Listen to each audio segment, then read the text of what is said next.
c'est Jean-Pete Frenchy. Donc dans cette petite vidéo, je vais transformer une mission solo pour les chars, pour Tank Crew, en mission coop.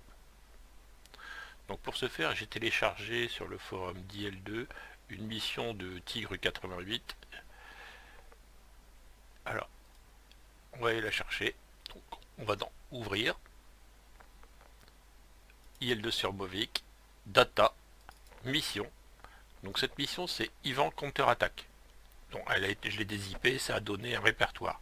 C'est pas grave en soi, on ouvre le répertoire, on sélectionne la maison et on l'ouvre. Voilà. Donc c'est une mission assez simple. Le joueur solo pilotait un char russe, donc les chars russes sont en rond bleu, c'est facile à trouver. On va chercher le char player, donc il y en a que 3. Je vois qu'il y en a 2 qui sont linkés sur un. À tous les coups, le player, c'est celui-ci.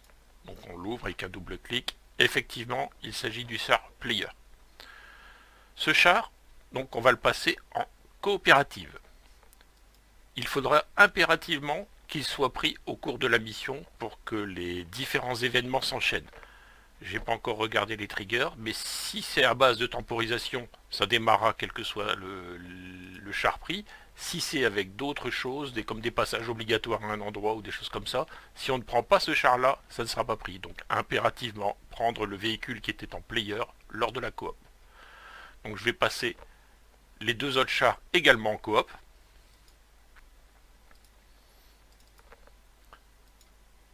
Voilà, donc on aura 3 KV1. Il faudra impérativement prendre le premier.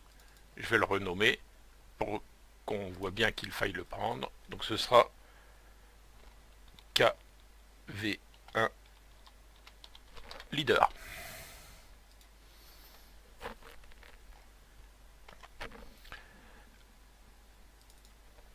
Les autres vont rester en KV1.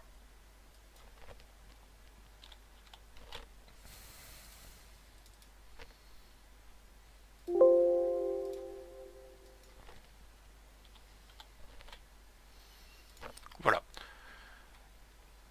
Donc là, on ouvre la mission un petit peu plus. On remarque que Tigre 68 met pas mal de fichiers son ou vidéo.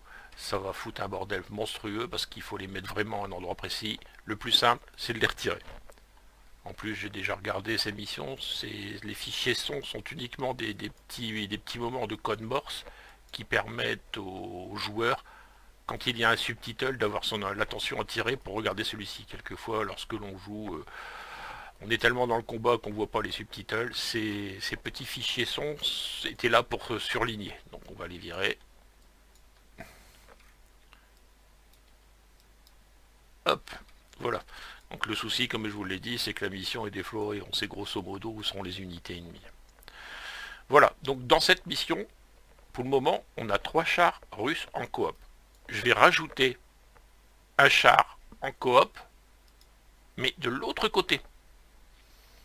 Je vais mettre un PZ4 que je vais mettre à un endroit, on s'en fout, allez hop, ici. Donc je lui crée une identité, un double clic, coopératif, en allemand, ok. Voilà, donc là comme c'est là, c'est déjà jouable. On aurait 3 KV1 et un PZ4. Bon, ce que j'aime bien faire, moi, c'est rajouter, pour les gens qui n'ont pas Tank Crew, rajouter un avion ou deux. Donc là, ce que je vais faire, je vais rajouter un avion. Je vais mettre un U2 côté russe. Donc je le mets un petit peu plus loin. Je lui crée une identité, un double clic, coopératif. On va le mettre en l'air, en russe bien sûr. Hop, et comme on l'a mis en l'air, il faut lui donner une altitude. On va mettre 400 mètres. C'est un U2, c'est pas la peine de l'envoyer trop haut.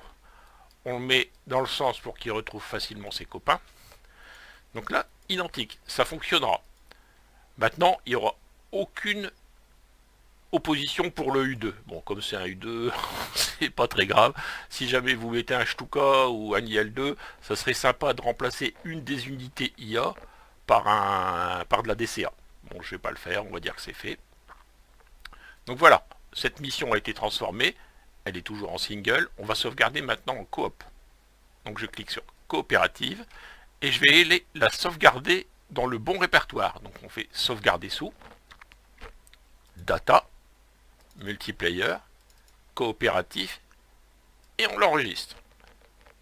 Voilà, la mission a été sauvegardée, on va l'essayer maintenant. À bientôt.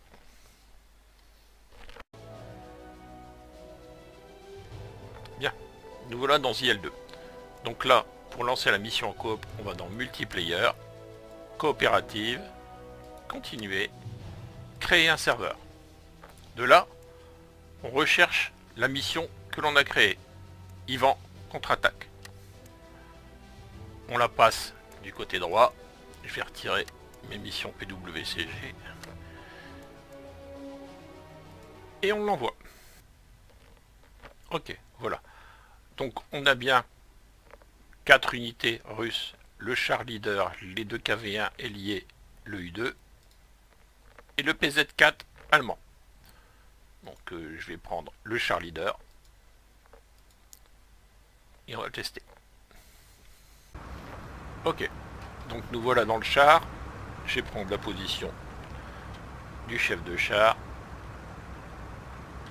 si j'y arrive, et je vais sortir en tourelle.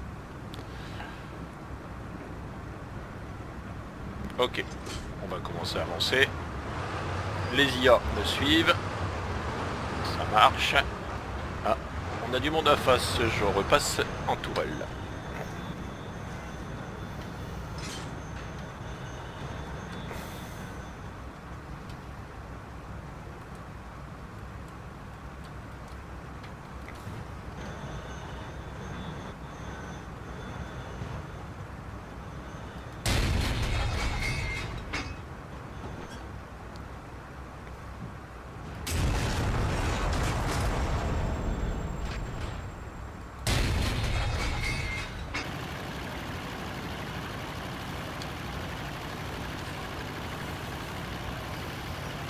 Bien, me voici à bord du U2. On va chercher nos amis. Donc, je vois déjà la colonne de blindés allemands qui arrive. Et je vois les 3 KV1 qui démarrent. Donc en première vue, il y a une temporisation pour faire démarrer le leader. Maintenant, est-ce qu'elle va fonctionner après? C'est loin d'être sûr. Donc avec un avion, ça permet comme ça d'avoir une reconnaissance aérienne, de faire quelque chose de sympa. Allez, je vais utiliser une paire de roquettes, on verra bien.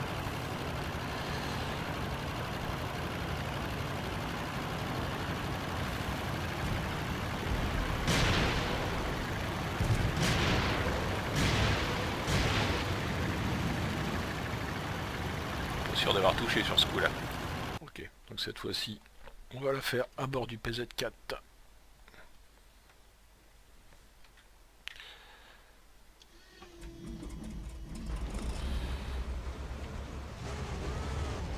Ok, donc ça fonctionne également, pas de souci. Par contre, je suis loin, donc je vais faire regarder avec F5 les autres unités. Donc ça, c'est le convoi allemand qui avait démarré. Normalement, les KV1 doivent être sur la gauche, ils démarrent, c'est bon. On va attendre le premier tir, mais je vois pas pourquoi ça ne fonctionnerait pas. La tourelle tourne.